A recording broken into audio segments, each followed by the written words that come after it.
നമസ്കാരം. കേരളം തെരഞ്ഞെടുപ്പ് ചൂടിലേക്ക് ഇങ്ങനെ നടന്നെടുക്കുമ്പോൾ ചർച്ച ചെയ്യാൻ പറ്റിയ വിഷയമാണോ ഇത് എന്ന് എനിക്ക് ഉറപ്പില്ല.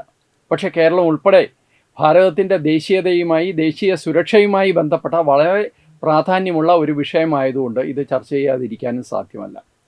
കഴിഞ്ഞ ദിവസം നിങ്ങളെല്ലാവരും മാധ്യമങ്ങളിൽ കണ്ടു കാണും, ഒരു അമേരിക്കക്കാരനും 6 ഉക്രൈനിയൻ നാഷണൽസും അവർ NIA കസ്റ്റഡിയിലായത്. ഇതിൽ 14 പേര് ഭാരതത്തിൽ വന്നിട്ടുണ്ട്, ഉക്രൈനിയൻസ്. അതിൽ 6 പേരാണ് കസ്റ്റഡിയിലായിരിക്കുന്നത്. ബാക്കിയുള്ളവർക്ക് വേണ്ടി അന്വേഷണം തുടരുകയാണ്. ഇവരെ എല്ലാം NIA അറസ്റ്റ് ചെയ്തിരിക്കുന്നത് ദേശീയ സുരക്ഷാ നിയമപ്രകാരമാണ്. ഈ അമേരിക്കക്കാരനെ കൊൽക്കത്ത എയർപോർട്ടിൽ നിന്നും ബാക്കിയുള്ളവരെ ലക്നൌവിൽ നിന്നും ദില്ലിയിൽ നിന്നുമൊക്കെ ആയിട്ടാണ് അറസ്റ്റ് ചെയ്തിരിക്കുന്നത്. ഈ വാർത്ത കണ്ടപ്പോൾ വലിയ ഞെട്ടലൊന്നും എനിക്കുണ്ടായില്ല. കാരണം കഴിഞ്ഞ കുറേ കാലമായി ഞാൻ പങ്കുവെക്കുന്ന ഒരാശങ്കയാണ് ഭാരതത്തിൻ്റെ വടക്കുകിഴക്കൻ സംസ്ഥാനങ്ങളെ സംബന്ധിച്ച്. ഭാരതത്തിൻ്റെ വടക്കുകിഴക്കൻ സംസ്ഥാനങ്ങൾ ഭാരതത്തിന് ഉയർത്തുന്ന സുരക്ഷാ ഭീഷണി, അവിടെ നടക്കുന്ന സംഭവ വികാസങ്ങൾ ഭാരതത്തിന് ഉയർത്തുന്ന സുരക്ഷാ ഭീഷണിയെക്കുറിച്ചാണ് ഞാൻ പലപ്പോഴും ഈ പരിപാടിയിൽ തന്നെ സംസാരിച്ചിട്ടുള്ളത്. അത് ചെറിയ ഭീഷണിയല്ല എന്നും അതിന് വലിയ അന്താരാഷ്ട്ര മാനങ്ങളുണ്ട് എന്നും ഒരിക്കൽ കൂടി തെളിയിക്കുന്നതാണ് ഈ അറസ്റ്റ്. യഥാർത്ഥത്തിൽ ഈ അറസ്റ്റ് ചെയ്യപ്പെട്ട അമേരിക്കക്കാരൻ, അയാളുടെ പേര് മാത്യു ആരോൺ വാൻഡിക് എന്നാണ്. ഇയാൾ അറിയപ്പെടുന്നത്, ഇയാൾ ലിബിയൻ യുദ്ധത്തിൽ അവിടുത്തെ നാട്ടുകാരോടൊപ്പം പങ്കെടുത്തു, അവിടെ അറസ്റ്റിലായി. ഇപ്പോൾ ഇയാൾ ഒരു സെക്യൂരിറ്റി അനലിസ്റ്റാണ്, ഇയാൾ വാർ കറസ്പോണ്ടൻ്റാണ്, അതോടൊപ്പം ഡോക്യുമെൻ്ററി മേക്കറാണ് എന്നൊക്കെയാണ് ഇയാൾ അവകാശപ്പെടുന്നത്. ഈ അമേരിക്കക്കാരൻ ഇപ്പോൾ അറസ്റ്റിലായ ആൾ യഥാർത്ഥത്തിൽ ഒരു ചാരനെ സംബന്ധിച്ചിടത്തോളം, മറ്റൊരു രാജ്യത്ത് പോയി പ്രവർത്തിക്കുന്ന ഒരാളെ സംബന്ധിച്ചിടത്തോളം അയാൾ എപ്പോഴും അന്താരാഷ്ട്ര തലത്തിൽ എടുക്കുന്ന ഈ പറയുന്ന അലിബീസ് എന്ന് നമ്മൾ പറയും, ചില കവറാണ് ഈ പറയുന്ന എല്ലാ കാര്യങ്ങളും. ഡോക്യുമെൻ്ററി ഉണ്ടാക്കാനാണ് പോകുന്നത്, റിസർച്ച് ചെയ്യാൻ പോവുകയാണ്, NGOയോടൊപ്പം വർക്ക് ചെയ്യാണ് എന്നൊക്കെ പറഞ്ഞിട്ടാണ് പല ചാരന്മാരും അന്യദേശങ്ങളിൽ നുഴഞ്ഞു കയറിയിട്ട് അവരുടെ കാര്യങ്ങൾ നടത്തുന്നത്. ഇയാളും ഏതാണ്ട് അതുതന്നെയാണ് ചെയ്തിരിക്കുന്നത്. ഈ മനുഷ്യൻ ഗോഹട്ടിയിൽ വന്നിറങ്ങുന്നു, അസമിൻ്റെ തലസ്ഥാനമായ ഗോഹട്ടിയിൽ വന്നിറങ്ങുന്നു. ഇയാളോടൊപ്പം അറസ്റ്റിലായ ഈ ഉക്രൈനിയൻ നാഷണൽസ്, ഉക്രൈനിയൻ പൗരന്മാരും പല സ്ഥലങ്ങളിൽ നിന്ന് ഗോഹട്ടിയിലെത്തുന്നു. ഇവരെല്ലാം കൂടി ഒരുമിച്ച് മിസോറാം വഴി മിസോറാമിലേക്ക് പോകുന്നു. മിസോറാമിൽ നിന്ന് മയാൻമാറിലേക്ക് കടക്കുന്നു. മയാൻമാറിൽ ഇവർ വടക്കുകിഴക്കൻ സംസ്ഥാനങ്ങളിൽ നിന്നുള്ള വിഘടനവാദി ഗ്രൂപ്പുകൾക്ക് ട്രെയിനിങ് കൊടുക്കുന്നു. ഇതാണ് പോലീസ് പറയുന്നത്. ശരിക്കും പറഞ്ഞു കഴിഞ്ഞാൽ നമ്മളുടെ വടക്കുകിഴക്കൻ സംസ്ഥാനങ്ങളിലെ വിഘടനവാദി ഗ്രൂപ്പുകൾക്ക് ട്രെയിനിങ് ആവശ്യമില്ല. കാരണം അവർക്ക് വർഷങ്ങളായിട്ട് ട്രെയിനിങ് ലഭിക്കുന്നുണ്ട്. യഥാർത്ഥത്തിൽ പലർക്കും മലയാളികൾക്ക് അറിയാൻ വയ്യാത്ത ഒരു കാര്യം കൂടി ഞാൻ ഇതിനകത്ത് പറയാം. ഈ പറയുന്ന പല വിഘടനവാദി ഗ്രൂപ്പുകൾക്കും, ക്രിസ്ത്യൻ വിഘടനവാദി ഗ്രൂപ്പുകൾക്ക്, മിസോ നാഷണൽസ് പോലെയുള്ള അങ്ങനത്തെ ചില ഗ്രൂപ്പുകൾക്കൊക്കെ ചൈനയിലാണ് ആദ്യകാലത്ത് ട്രെയിനിങ് കിട്ടിയിരുന്നത്. അന്ന് ഈ പറയുന്ന ഗ്രൂപ്പുകൾക്കൊപ്പം ക്രിസ്ത്യൻ പാതിരിമാരും ചൈന വരെ പോയി ആ ക്യാമ്പുകളിൽ പങ്കെടുക്കുമായിരുന്നുവെന്ന് പലരും എഴുതിയിട്ടുണ്ട്. അപ്പോൾ അന്ന് മുതലുള്ള ബന്ധങ്ങളും ട്രെയിനിങ്ങും ഒക്കെ ഇവർക്കുണ്ട്. പിന്നെ ഇവർ മയാൻമാറിൽ ഉക്രൈനിയൻ നാഷണൽസും അല്ലെങ്കിൽ ഒരു അമേരിക്കക്കാരനും ചെന്ന് ഇവരെ എന്ത് പഠിപ്പിക്കാനാണ്? അവിടെയാണ് നിങ്ങൾ ശ്രദ്ധിക്കേണ്ടത്. അവരെ പഠിപ്പിക്കുന്നത് ഏറ്റവും ഈ യുദ്ധത്തിലെ ഏറ്റവും ഒരു പുതിയ കോമ്പണൻ്റായ, ഒരു പുതിയ രീതിയായ ഡ്രോൺ അറ്റാക്കാണ്. നമുക്കെല്ലാവർക്കും അറിയാം, പാകിസ്ഥാനിൽ നിന്ന് ഭാരതത്തിലേക്ക് ഡ്രോൺ അറ്റാക്കുകൾ വന്നു, ഭാരതം തിരിച്ച് ഡ്രോൺ അറ്റാക്ക് ചെയ്തു. ഇപ്പോൾ നടക്കുന്ന ഇസ്രായേൽ സംഘർഷത്തിലും ഡ്രോണുകൾക്കൊരു വലിയ പ്രാധാന്യമുണ്ട്. അപ്പോൾ എല്ലാ അർത്ഥത്തിലും ഡ്രോണുകൾ ഇന്ന് യുദ്ധത്തിൻ്റെ ഭാഗമായി മാറിക്കഴിഞ്ഞിരിക്കുന്നു. അപ്പോൾ അങ്ങനെ ഒരു യുദ്ധം ഉണ്ടാക്കാൻ അതിന് വളരെ ഡ്രോണുകൾ ഉപയോഗിക്കുന്നത് യഥാർത്ഥത്തിൽ റിസ്ക് വളരെ കുറയ്ക്കുകയാണ്.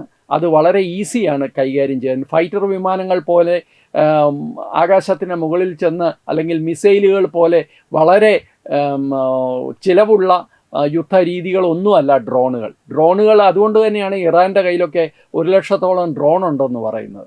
അപ്പോൾ ഈ അർത്ഥത്തിൽ നോക്കിക്കഴിഞ്ഞാൽ ഏറ്റവും ചിലവ് കുറഞ്ഞ എന്നാൽ ഏറ്റവും എഫക്റ്റീവായിട്ടുള്ള ഒരു രീതിയാണ് ഡ്രോൺ അറ്റാക്ക്.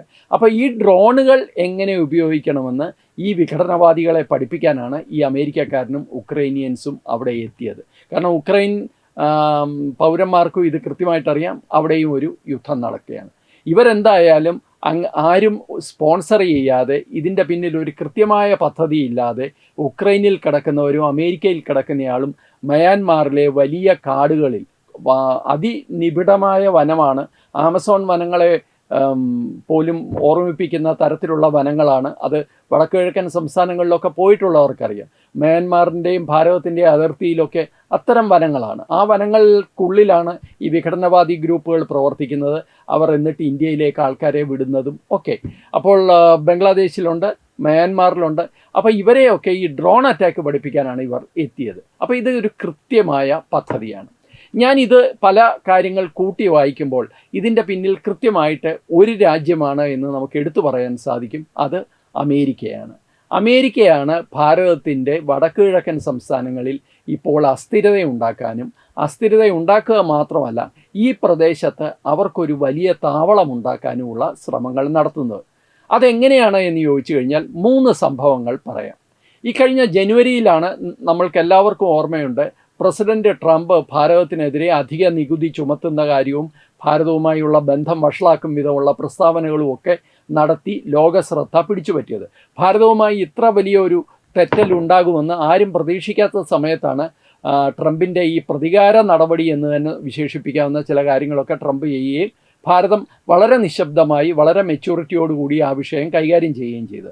പക്ഷേ ഒരു വശത്ത് ഭാരതവും അമേരിക്കയും തമ്മിലുള്ള ഈ ബന്ധം വഷളാകുന്ന അതേ മാസത്തിൽ ജനുവരി 16 കൊൽക്കത്തയിൽ ഒരു വലിയ സമ്മേളനം നടന്നു. കൊൽക്കത്തയിൽ ഒബ്സർവർ ഫൗണ്ടേഷൻ, ഡൽഹിയിലുള്ള ഒരു റിസർച്ച് ഓർഗനൈസേഷനാണ്, NGO ആണ്. അവരും അമേരിക്കൻ സെൻറ്ററും ചേർന്ന്, അമേരിക്കയുടെ US കോൺസുലേറ്റിൻ്റെ സെൻറ്ററുണ്ട് കൊൽക്കത്തയിൽ, ഇവർ രണ്ടും ചേർന്ന് വടക്ക് കിഴക്കൻ സംസ്ഥാനങ്ങൾക്ക് വേണ്ടി ഒരു പരിപാടി അവിടെ സംഘടിപ്പിച്ചു. 1 ഡേ പരിപാടിയാണ്, ഒരു ഫുൾ ഡേ സിമ്പോസിയം പോലെയുള്ള പരിപാടിയാണ്.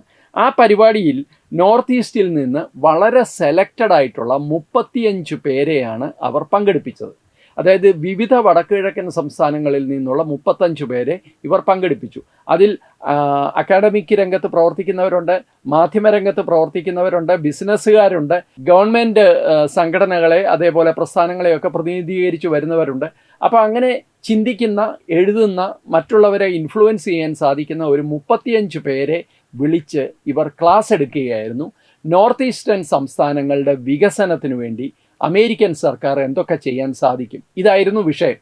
അതായത് ഒരു വശത്ത് നമ്മുടെ ഭാരതത്തിൻ്റെ സാമ്പത്തിക ഭദ്രത തകർക്കാൻ വേണ്ടി അമേരിക്ക അധിക നികുതി ചുമത്തുന്നു, ഭാരതത്തിന് നേരെ കണ്ണുരുട്ടുന്നു, ഭീഷണിപ്പെടുത്തുന്നു. അത് ചെയ്യുമ്പോൾ തന്നെ മറുവശത്ത് ജനുവരി 16 ഈ ഒരു സംഭവവും അരങ്ങേറുകയാണ്. ഇതൊരു ഗേറ്റ് തുറക്കലാണ്. അതായത് ഇങ്ങനെയുള്ള സിമ്പോസിയത്തിൽ കാര്യമായ വലിയ ഒരു തീരുമാനങ്ങളോ ഒരു പുതിയ പദ്ധതിയോ ഒന്നും ഒരിക്കലും പ്രഖ്യാപിക്കാറില്ല. മറിച്ച് ഈ വരുന്ന 35 പേരുമായി വ്യക്തിപരമായ രീതിയിൽ ബന്ധമുണ്ടാക്കാനും ഇവരുടെ സംഘടനകളുമായി NGOസുമായി ബന്ധമുണ്ടാക്കാനും സർക്കാർ തലത്തിലുള്ള ബന്ധങ്ങൾ ക്രിയേറ്റ് ചെയ്യാനും ഒക്കെയാണ് ഈ US ഗവൺമെൻറ്റിൻ്റെ ഒഫീഷ്യൽസ് സാധാരണഗതിയിൽ ഇത്തരം സിമ്പോസിയങ്ങൾ ഉപയോഗിക്കുന്നത്. അപ്പോൾ അതുതന്നെയാണ് അവിടെ നടന്നത്. അപ്പോൾ ഒരു വശത്ത് ഡെവലപ്മെൻറ്റിൻ്റെ പേരിൽ, പ്രോജക്റ്റുകളുടെ പേരിൽ വടക്കുകിഴക്കൻ സംസ്ഥാനങ്ങളുടെ ഉള്ളറകളിലേക്ക് ചെല്ലാനുള്ള ശ്രമമാണ് അമേരിക്ക നടത്തുന്നത്. ഇനി രണ്ടാമത്തെ സംഭവം നമുക്കെല്ലാവർക്കും ഓർമ്മയുണ്ട്.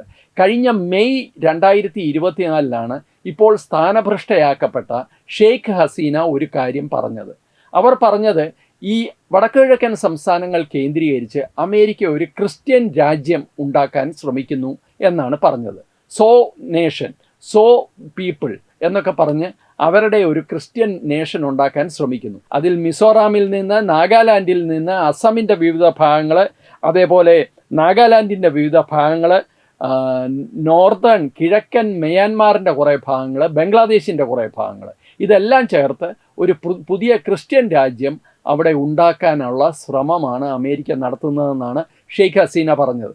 അതിൻ്റെയൊക്കെ ഭാഗമായിട്ട് സെയിൻറ്റ് മാർട്ടിൻസ് ഐലൻഡ് എന്ന് പറയുന്ന ബംഗ്ലാദേശിൻ്റെ ഒരു ദ്വീപിനെ അമേരിക്കയ്ക്ക് വിട്ടുകൊടുക്കുകയാണെങ്കിൽ നിങ്ങളെ ഭരണത്തിലിരുത്തി നിങ്ങളെ തുടർന്നു കൊണ്ടുപോകാൻ ഞങ്ങൾ അനുവദിക്കാം എന്ന് അമേരിക്കൻ സർക്കാരിൻ്റെ ഒരു വക്താവ് ഷെയ്ഖ് ഹസീനയോട് നേരിട്ട് പറഞ്ഞതായിട്ടും അവർ അവകാശപ്പെട്ടു. അതിൻ്റെ സത്യാവസ്ഥ എന്താണെന്ന് നമുക്കറിയില്ല. പക്ഷേ ഇങ്ങനെ ഒരു സോ നേഷൻ ഉണ്ടാക്കാൻ ഒരു ശ്രമം നടത്തുന്നു എന്നുള്ളതിന് മിസോറാമിൻ്റെ തന്നെ മുഖ്യമന്ത്രി അമേരിക്കയിൽ ചെന്നപ്പോൾ അദ്ദേഹവും ഈ ഒരു പ്രസ്താവനയിലൂടെ, അദ്ദേഹം ആ പ്രസ്താവന പിന്നീട് പിൻവലിച്ചെങ്കിലും ഇങ്ങനെ ഒരു പദ്ധതിയുള്ള കാര്യം അദ്ദേഹവും അറിയാതാണെങ്കിലും സമ്മതിച്ചു. ഇതാണ് രണ്ടാമത്തെ കാര്യം. ഒരു വശത്ത് ഡെവലപ്മെൻറ്റ് പറഞ്ഞ് നോർത്ത് ഈസ്റ്റിലേക്ക് കയറാൻ ശ്രമിക്കുന്നു, മറുവശത്ത് നോർത്ത് ഈസ്റ്റിൽ അസ്ഥിരതയുണ്ടാക്കി ഒരു ക്രിസ്ത്യൻ രാജ്യം ഉണ്ടാക്കാൻ ശ്രമിക്കുന്നു. ഈ രണ്ട് സംഭവങ്ങളുടെ പശ്ചാത്തലത്തിൽ വേണം നമ്മൾ ഈ മൂന്നാമത്തെ ഈ കഴിഞ്ഞ ദിവസത്തെ ഈ അറസ്റ്റിനെ കാണാൻ. ഇതൊട്ടും നിഷ്കളങ്കമല്ല. ഏതെങ്കിലും ഒരു വ്യക്തിയോ ഒന്നോ രണ്ടോ, ചിലപ്പോൾ ചില പട്ടാളത്തിൽ നിന്നൊക്കെ വിരമിക്കുന്ന കൂടുതൽ പണം ഉണ്ടാക്കാൻ ശ്രമിക്കുന്നവരൊക്കെ അവരുടെ സ്കിൽസൊക്കെ പ്രൈവറ്റ് ആർമികൾക്കും പ്രൈവറ്റ് ആയിട്ടുള്ള ചില ചെറിയ രാജ്യങ്ങളിലൊക്കെ പോയിട്ട് അവരുടെ സ്കിൽസ് ഉപയോഗിച്ച് അവരെ ട്രെയിൻ ചെയ്യുകയും പൈസ ഉണ്ടാക്കുകയും ഒക്കെ ചെയ്യുന്നുണ്ട്. പക്ഷേ ഇതങ്ങനെയുള്ള ഒരു കാര്യമല്ല.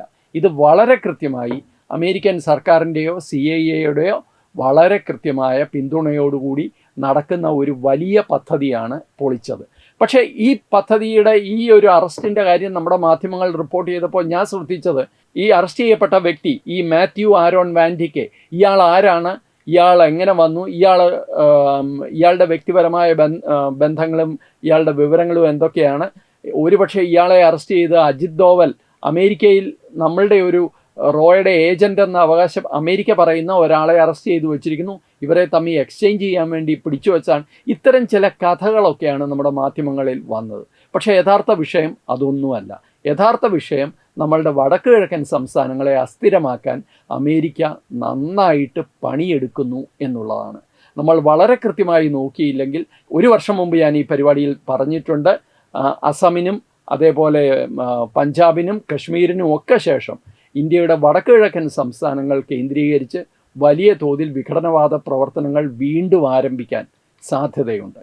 ഇത് കൃത്യമായി അറിയാവുന്നതുകൊണ്ടാണ് 2014 ശ്രീ നരേന്ദ്രമോദി അധികാരത്തിൽ വന്ന ശേഷം അതുവരെ ഇല്ലാത്ത വിധം നോർത്ത് ഈസ്റ്റേൺ സംസ്ഥാനങ്ങളുടെ വികസനത്തിനും നോർത്ത് ഈസ്റ്റേൺ സംസ്ഥാനങ്ങളിലേക്ക് ഒരു അറ്റൻഷൻ, ലുക്ക് നോർത്ത് ഈസ്റ്റ് എന്നുള്ള നിലയിലുള്ള ഒരു അറ്റൻഷൻ കൊടുക്കാനും ശ്രമിക്കുന്നത്. പക്ഷേ അമേരിക്കയുടെ ഇത്തരം ചില കടുംകൈകൾ, അന്യരാജ്യങ്ങളിൽ അസ്ഥിരതയുണ്ടാക്കുന്ന കടുംകൈകൾ, അത് തുടരുമെന്നുള്ളത് നമ്മൾ മനസ്സിലാക്കണം.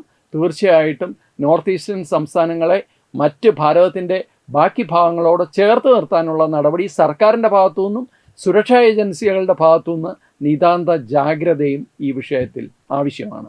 നമസ്കാരം.